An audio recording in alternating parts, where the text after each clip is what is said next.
chronique du patrimoine.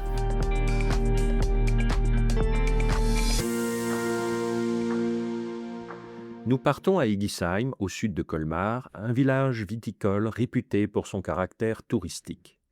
L'église paroissiale se dresse à la limite du centre ancien. Au cœur du village, on voit une enceinte octogonale avec une chapelle et un corps de logis. Tout cela semble à la fois ancien, du XIIIe siècle, et récent, de la fin du XIXe siècle. Léon IX, pape de 1049 à 1054, est né à Egisheim, dans une famille de la haute aristocratie rhénane.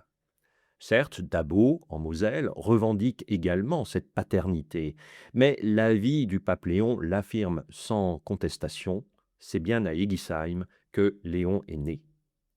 Le village ne pouvait donc que s'enorgueillir de cette naissance prestigieuse. Sous l'impulsion de l'évêque de Strasbourg, Pierre-Paul Stumpf, lui-même natif d'Egisheim, l'ancien château au centre de l'agglomération est complètement rénové, ou plus exactement modifié.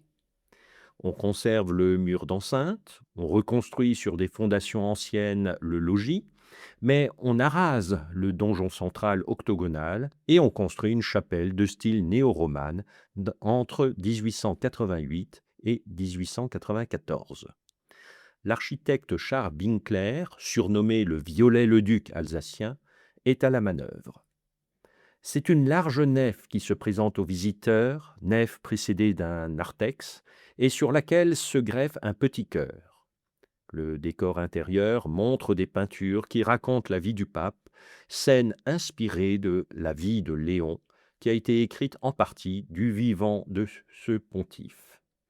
Et en bonne place figure un reliquaire fourni par le prestigieux orfèvre parisien Chertier, contenant une relique de Léon IX.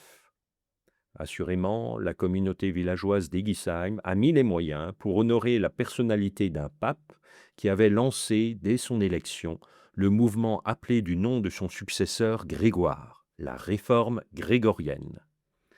La vallée du Rhin est alors l'épine dorsale de l'Empire et l'Église est soumise à l'empereur.